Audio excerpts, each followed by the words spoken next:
Reverend Terry Keith Anderson, born in Eunice, Louisiana, is the fourth pastor of Lily Grove Missionary Baptist Church, a position he has held since 1990. He was licensed and ordained in 1977 and has served in various pastoral roles. Known for his impactful preaching, he continues to touch the hearts of many through his ministry. In this sermon, inspired by 2 Corinthians 12 verses 7 to 10, the speaker shares his personal struggle with a brain tumor diagnosis, emphasizing how God's grace strengthens us in times of weakness. Using the metaphor of a butterfly's struggle, he illustrates how adversity leads to spiritual growth and deeper reliance on God. The message encourages listeners to embrace their challenges, trusting in God's power, and concludes with an invitation to worship at Lily Grove Missionary Baptist Church. Thank you. And I am weak. Preach, Reverend. Then am I strong.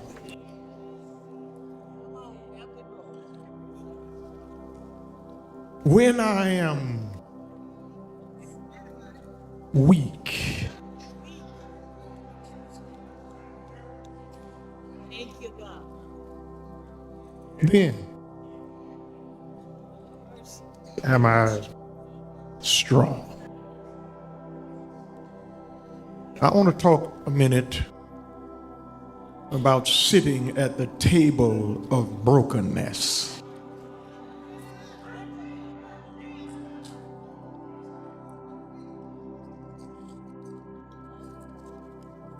A little girl found a cocoon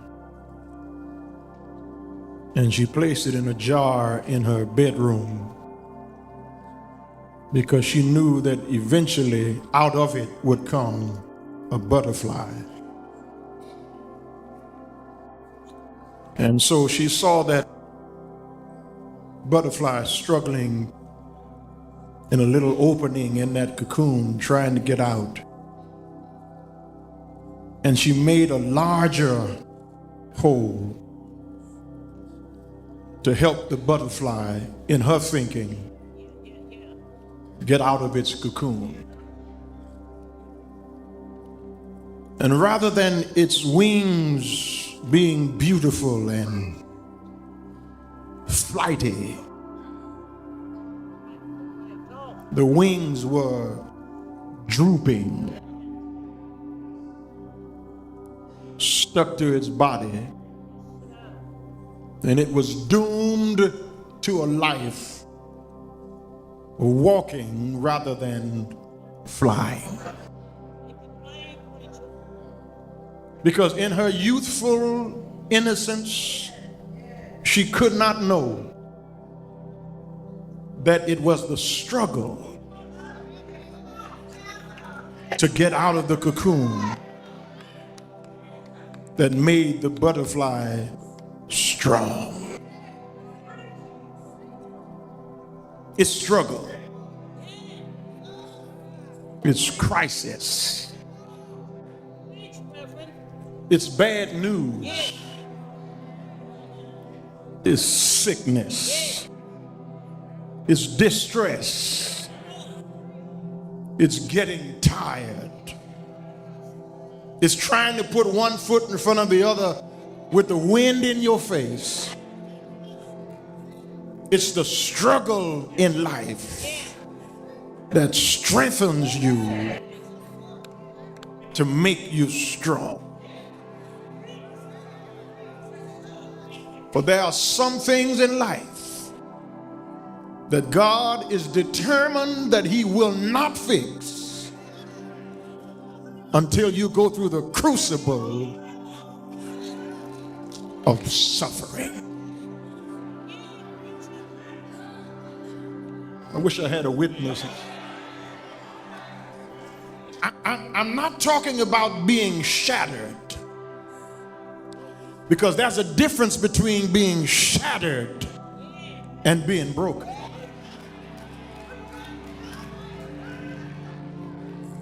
Divorce will shatter you. but you can get married again.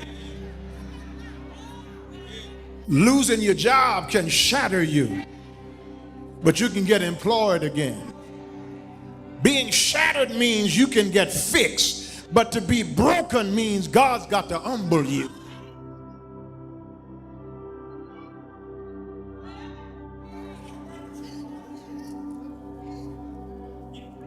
I got on my knees at the end of December, and I asked God for strength.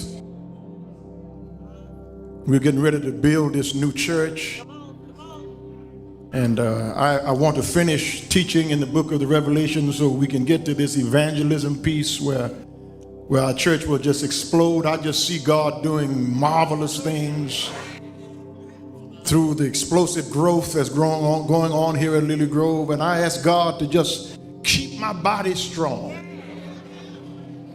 Give me what I need to lead in this effort. Keep me strong. Give me grace. Give me your favor. Put your hands on me, that I might lead your people. But he gave me a brain tumor.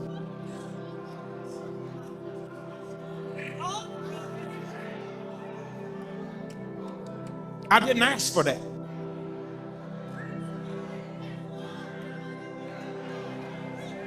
I asked for grace.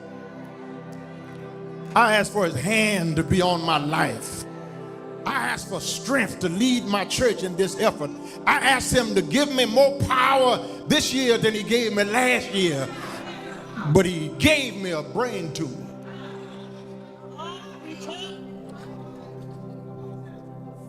New Year's Eve, I was preparing to preach. And I got so sick, I thought I was having a stroke. I thought I was going to die. I don't know what dying feels like, but if it's anything like what I felt, I got my sister to get me to the hospital. And when I got to the hospital, I would have been satisfied with a stroke. As crazy as that sounds, that's the diagnosis I was looking for, because I could handle changing my diet and taking medication and relaxing. I could handle that diagnosis. But the emergency room physician sat on the side of my bed and said to me rather matter-of-factly, "You have a brain tumor. It's a pituitary macroadenoma. It has worn out the bone at the base of your brain.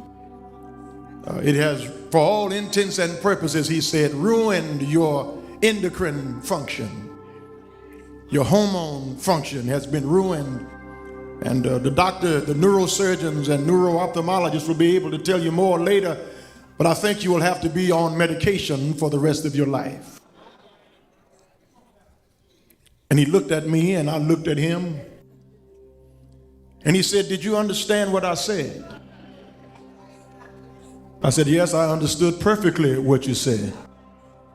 He said, "Well, you don't have any reaction, it seems." I said, "Well, I thank you for your diagnosis, but I need to talk to somebody else."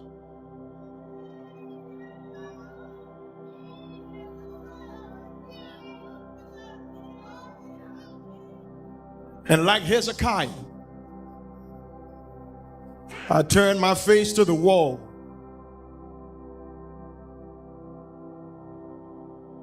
And I said, "Lord, I've been preaching your gospel since I was 18 years old. I've been telling your story, sharing my witness, singing my song, preaching my prayer. How am I going to do that now in this sick condition?" And the word came to me, "Lest I should be exalted above measure, through the abundance of the things God has already done for me, to keep my feet on the ground, to draw me even closer to him. He gave me something that I got to depend on him now more than I ever had.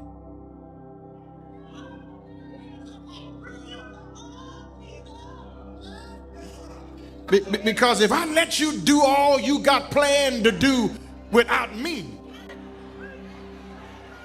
you're going to take glory that does not belong to you.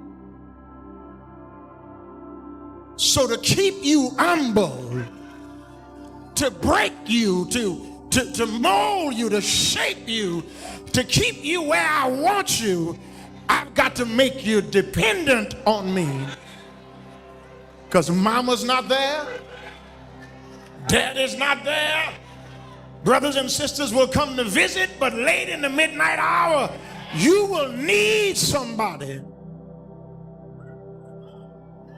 whose grace is sufficient. Now I want you to understand as I hurry how Paul shares the depth of the dilemma that he's in.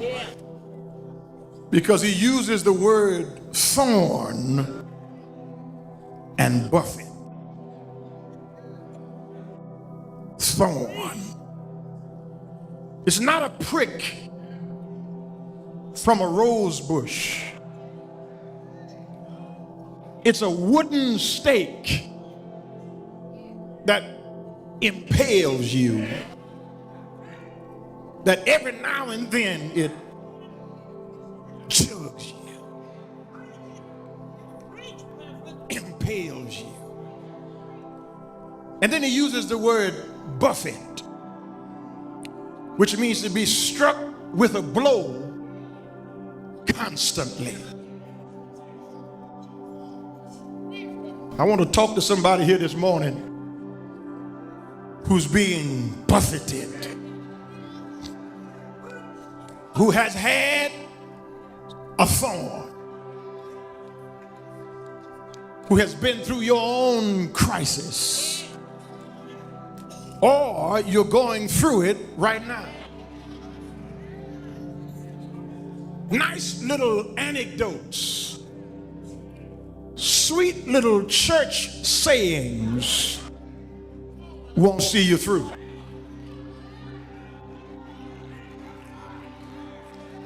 I wish I had some noise here. A whole lot of people who mean well have said to me, you got the same thing I got. No, I don't. Because it's in my head. And it ought not be there.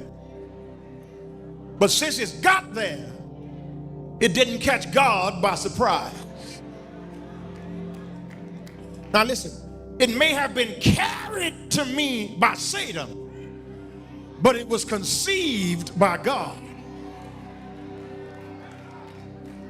Because God won't let anything happen to his child that catches him off guard.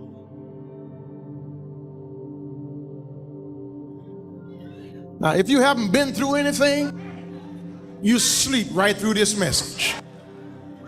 But if you've been through your own storms, if you've had your own thorn jugging you, every time you thought you was getting around a corner, it jugs you again. Every time you thought you were feeling better, it jugs you again. Every time you thought you stopped crying, it jugs you again.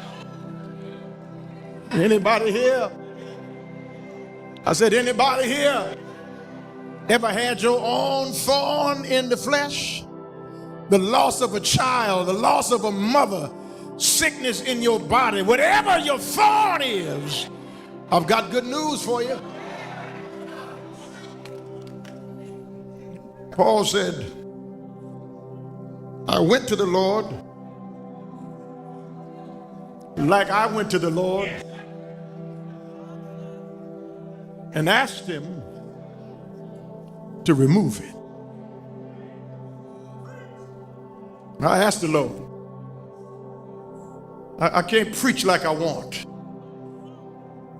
This endocrine system and this hormone replacement therapy that I'm on, I get hot flashes. I quit laughing at women over 50.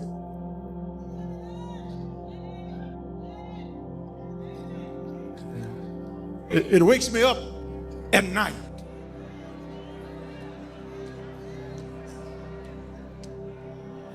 And then I eat things I like, but it doesn't taste the same. Activities that I enjoy, my energy level is depleted. God, I can't do what you want me to do in this condition. The doctors are giving me medication, and hopefully, prayerfully, it will shrink the tumor. But I'll have to stay on the medication the rest of my life to keep it from coming back.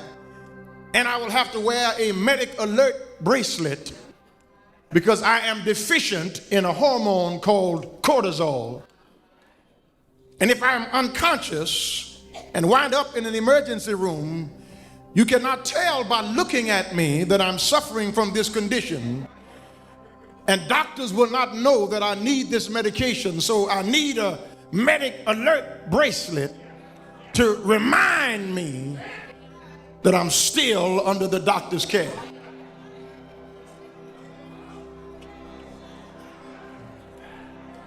I'm deficient in a hormone that I need. And so I need a reminder that I got a weakness.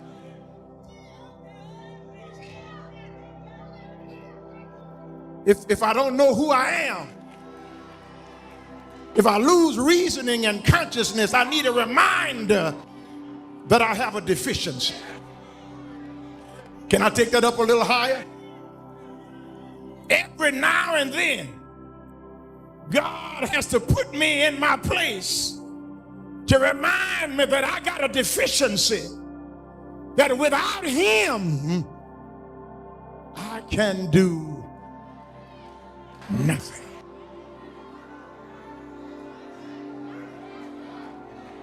I went to the Lord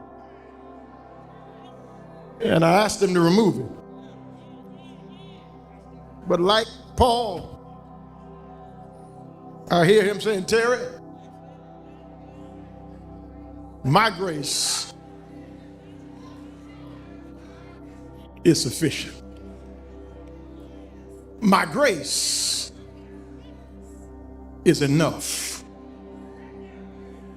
I know in your weakened condition, you are not enough. You want to know something, Terry? Before you got in this condition, you were not enough.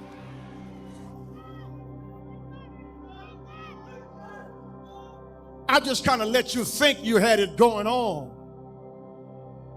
I just kind of let you believe that you were doing all that preaching on your own and pastoring that church on your own. I let you believe that you were enough. But now you know that all I got to do is move my hand, and everything that you call yourself will come to nothing. My grace will make up for your insufficiency, because my strength can only be made perfect in your weakness. Well, I wish I had time to preach all of it. And so, gladly, therefore, will I rather glory in my infirmity,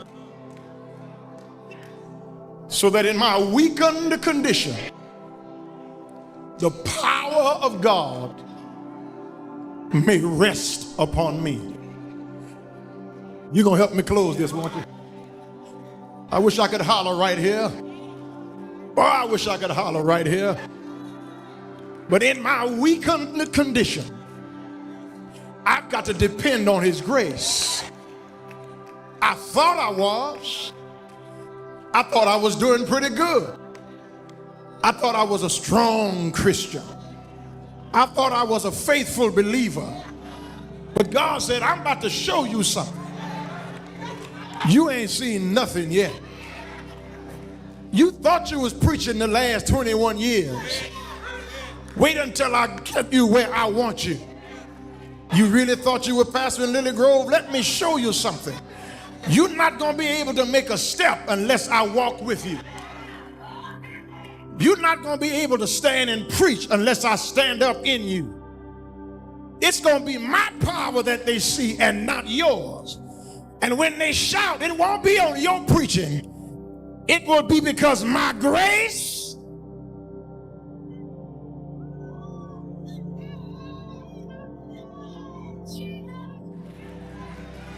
is sufficient. His grace woke me up this morning. His grace started me on my way.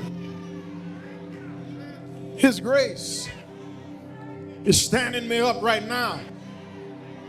His grace will keep me all the year long. And so when I turn my face to the wall, like Hezekiah, I said, Lord, I don't know how many years you're going to give me. However long, however short my time here, I want to give you my best. Hallelujah. I want to give you my best. Thank you, Jesus. I want to wave my hands in the sanctuary. I want to be a living testimony that it is no secret what God can do. You're going to help me close this, won't you? I went to the doctor this past Monday, and I stayed there just about all day. They brought me from one room to another room. And I was getting nervous because the doctor, the neuro-ophthalmologist, was concerned about my eyesight. The tumor is pressing on my optic nerve, and it has pushed the nerve up so far that it's hard for them to see it even on the MRI. And the doctors kept going back and forth, talking to one another, but not saying anything to me. I called my sister in Alaska, and she could tell that I was nervous about what was going on. She called Gwen Tate, who works over at MD Anderson. And Gwen Tate came out of her office, left all of her work, and came and sat with me in my doctor's appointment. The doctor came back again and said, I got to look at one more thing. She left out for about an hour and came back again and said, I'm sorry it's taking so long. I got to look at one more thing. And when she finally came back about 3:30, she said, here is what's going on. Your tumor is pressing on a chiasm where your optic nerves intersect. It has pushed it up so high that we can't understand why the tumor is pushing your nerves so high, but your vision is still 20/20. She said, Mr. Anderson, you are a lucky man. I said, hold on, Dr. Schiffman. Let me get your theology straight. This ain't got nothing to do with luck. I waited patiently on the Lord, and he inclined his ear unto me.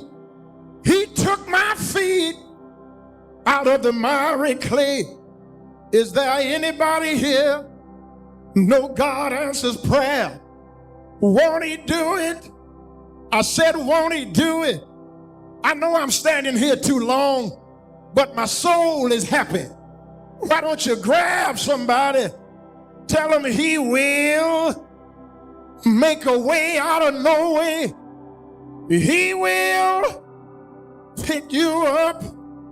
He will turn you around. I know he's all right.